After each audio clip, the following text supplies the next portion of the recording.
Alors, une vidéo très intéressante aussi. OVNI, attention en danger, de Bernard Bidot. Et il va parler, je ne l'avais pas faite celle-là, parce qu'il y a encore pas mal de vidéos à faire. Il va parler de l'abduction de Georgia. Hein. C'est le témoignage de mon ami Georgia. L'abduction, hein, c'est-à-dire un enlèvement extraterrestre. Et là, c'est vachement intéressant aussi. Voilà, autant commencer tout de suite et direct. C'est parti.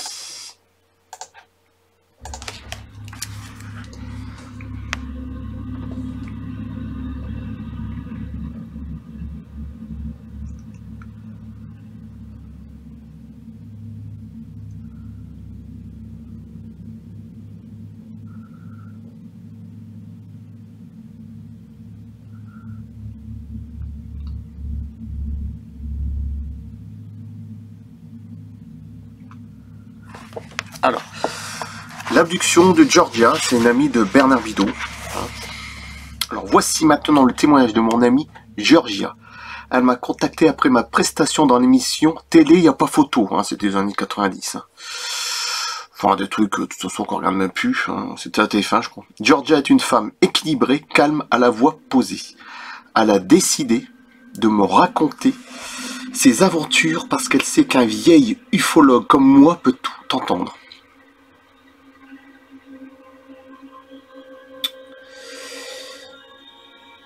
Elle n'a jamais fait de témoignage sous hypnose car en France, les psychiatres ne pratiquent pas cet art pour recueillir ce type d'aventure. Maintenant, ça se fait.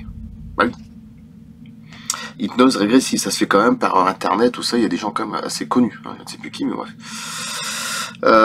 Georgia fait partie de ces abductés qui se souviennent consciemment de ce qui leur est arrivé, ce qui est bien.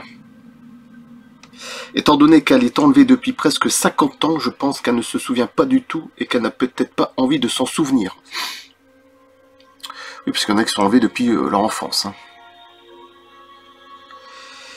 Depuis l'enfance, j'ai été très intéressé par le ciel. Je passais mon temps le soir à regarder les étoiles, la lune, et je posais beaucoup de questions.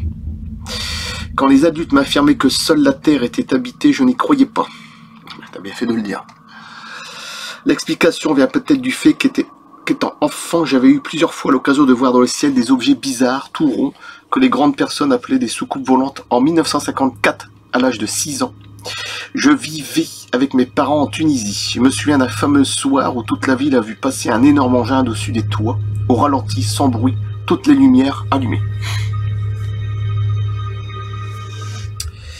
Je ne sais pas si c'est à cette période que tout a commencé pour moi, mais il est certain qu'à partir de ce moment, j'ai commencé à vivre plein d'événements très étranges qui ne m'inquiétaient absolument pas et qui, bien au contraire, me plaisaient beaucoup.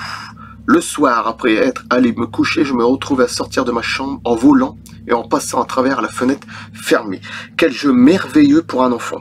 Je trouvais bizarre que le reste de la maison dorme pendant que des petits êtres, je sais pas pourquoi je dis 3, mais bon, des petits êtres sympas me faisaient voler dans le ciel. Bah, souvent c'est 3 ou 4, c'est vrai, autour des chambres. Ça c'est bizarre. Je voyais la ville d'en haut et me retrouvais je ne sais comment dans un engin volant que j'avais aperçu en sortant de la maison sans avoir ce qui s'était passé. Sans savoir. J'étais à l'intérieur, je voyais qu'il y avait d'autres enfants. Alors déjà, c'est une sorte de... Hein, on voit déjà le truc. Ils nous montraient toutes sortes d'images de planètes et de la Terre. Je me souviens avoir fait des voyages où je voyais la Terre de très loin, toute ronde et éclairée. Beaucoup de moments me paraissaient flous, comme le retour où après une sensation de chute, je me retrouvais dans mon lit ou sur le sol. Ma mère me disait que j'avais rêvé et cela m'énervait au plus haut point. Je n'avais pas rêvé, alors pourquoi ma maman, en qui j'avais toute confiance et à qui je croyais pouvoir tout dire, ne voulait-elle pas me croire?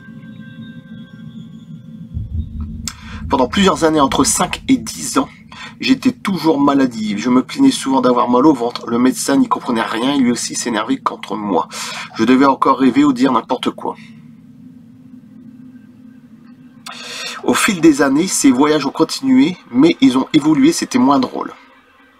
Je me retrouvais sur une table pour subir des examens médicaux. Mais les êtres qui les pratiquaient, des sortes de petits hommes pas très beaux, agissaient différemment avec de façons de faire qui ne ressemblaient pas à celles employées sur Terre. La salle où je me trouvais était très éclairée, mais je ne voyais aucune source d'éclairage. Il n'y avait pas très beau comme moi, tiens, j'allais dire. Il n'y avait pas d'ampoule, pas de néon, impossible de savoir d'où venait cette lumière intense. Il y avait d'autres tables d'examen sur lesquelles étaient allongées d'autres personnes. Bon, déjà, on imagine les trucs, examens médicaux, etc. Hein. Hybrides, enfants, enfin bref.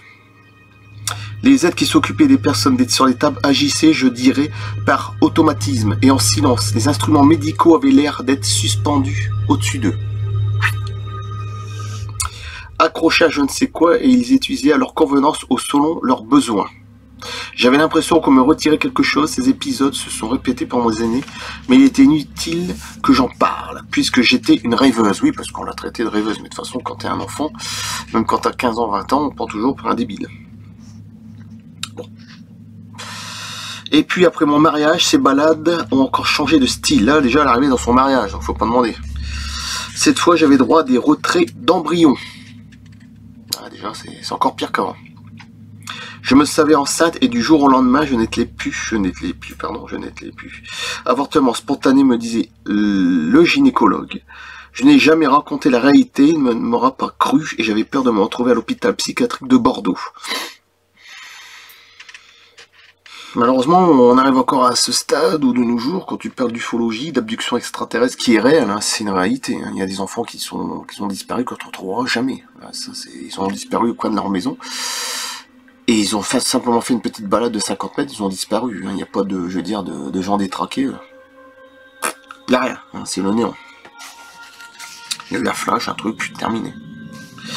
Ces enlèvements d'embryons se sont passés à différents stades. Ce pourrait être à 15 jours de grossesse, comme à 2 mois et même un peu plus. Parfois j'ai eu le droit de voir ce qu'il m'avait retiré. L'embryon était bien vivant dans sa poche de liquide, le tout placé dans une sorte de grosse éprouvette, elle-même placée dans une grosse armoire à compartiment où étaient rangés d'autres embryons. On voit déjà le tableau. Ce genre de situation s'est reproduit de très nombreuses fois. J'ai eu aussi des enfants pour moi-même et à chaque fois je savais avant même d'en sortir les signes que j'étais enceinte. Le temps passant, mon utilisation a changé de forme. Encore. J'ai pas mal servi de nounou, me retrouvant dans ces endroits que je commençais à connaître. On me mettait un bébé hybride, hein, déjà un hybride entre extraterrestre et humain, hein, dans les bras et je devais aller l'allaiter. Hein. Bon, je vais pas le faire parce que bon. Quand ils étaient plus grands et qu'on les amenait devant moi, c'était pour quelques instants qu'elle m'était expliqué qu'ils devaient rester juste quelque temps en contact affectif. J'ai toujours senti que ce contact était nécessaire pour eux, pour leur développement. Une sorte de réciprocité s'installait. Le lendemain, malgré mes nombreuses occupations, je ressentais comme un vide en moi. Même aujourd'hui, une part de moi est ailleurs, je le ressens. Il y avait un suivi avec les enfants jusqu'à ce qu'ils aient l'apparence d'être âgés de 6 à 8 ans. Ces enfants ont les traits fins et la peau très claire et ils ne parlent pas. Ils dégagent quelque chose de particulier, d'indéfinissable. Ouais, c'est pas étonnant. Bah, déjà, si c'est des hybrides, c'est sûr que c'est pas étonnant. Je n'ai jamais été maltraité, à moins que cela ait été effacé de ma mémoire. Au cours des examens médicaux, il y a toujours eu un être chargé de fixer mon regard au plus profond de mes yeux.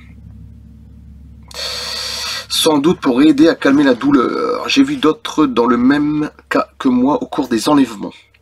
Certains avaient l'air d'être inconscients. D'autres avaient de véritables crises de panique, mais étaient vite calmés. Parfois, on me montrait des informations comme des images sur une sorte d'écran d'ordinateur où je voyais des guerres, des explosions nucléaires, des famines, des cataclysmes, etc. etc. Ça, c'est surtout qu'on voit souvent. Etc. Ainsi que des images d'enlèvement massifs que se passaient très rapidement. Pourquoi toutes ces images? Est-ce pour nous prévenir et nous faire comprendre que nous sommes en danger? Je suis persuadé que tout cela fait partie d'un vaste plan. Est-ce toutes ces situations qui font que je me suis toujours sentie différente, également toujours en attente? Point d'interrogation. J'ai toujours des rêves, des intuitions. Je suis persuadé que je suis suivi. Après avoir vécu toutes ces aventures, j'ai l'impression que nous sommes manipulés, que la planète est sous contrôle. J'ai vu trop de femmes, d'hommes et d'enfants subir les mêmes choses, avec l'impression des mêmes choses que moi pour que ce soit normal. Finalement, quand on est enlevé, on a l'impression d'être des souris de laboratoire. C'est ça, des cobayes. Je dirais des cobayes tout court. De toute façon, c'est le terme. Si les souris parlaient, répondirons-nous à leurs questions? C'est comme ça que nous sommes traités lors des examens médicaux. Oui, parce qu'on est des bétails à côté. On est un zoo ici. De toute façon, Quand on voit toutes les conneries à la télé, c'est même pire qu'un zoo. Jamais vu ça. Jamais vu ça. Il y a peut-être vulgarité, tout ce que tu veux. Les questions restent sans réponse. Ou alors ils nous font bien comprendre que ça ne nous regarde pas ou que cela n'a aucune importance. Finalement, ce qui me gêne le plus, c'est qu'après tant d'années, je n'en sache pas plus sur eux, sur leur but, qu'il y a quelques dizaines d'années. Tous ces enlèvements se déroulent plus ou moins de la même façon. L'intérieur de ces engins est toujours aussi dénudé. La lumière est toujours aussi éblouissante. Il est impossible d'en trouver la source. Je n'ai jamais vu ces humanoïdes à l'arrêt. C'est-à-dire qu'ils travaillent tout le temps. C'est comme un laboratoire, c'est ça, c'est des cobayes. C'est, on va dire, presque de l'acharnement, quoi. Je les ai toujours vus en activité, comme s'ils étaient programmés pour ne pas perdre de temps dans des tâches bien précises. Qui tient les manettes de tout cela? Certainement une race supérieure au-dessus de ça, je pense. Peut-être de type draco, reptilien, j'en sais rien, mais peut-être encore autre chose. Qui sait? Voilà. C'était très intéressant. L'abduction de Georgia. Voilà, c'était une amie de Patrick Delso, Bernard Bidot, pardon. Le défunt, le grand Bernard Bidot, malheureusement qui est décédé en 2006, si ma mémoire est bonne. Ça. Voilà, une belle petite vidéo. Je voulais changer le truc. Après, il y a aussi le témoignage d'Andromède. Peut-être que je le ferai aussi, c'est plus long. C'est plus long, j'en sais rien. De toute façon, il y a tellement de trucs à lire, je ne sais pas. Voilà, l'abduction de Georgia, et je coupe là. Merci, à bientôt.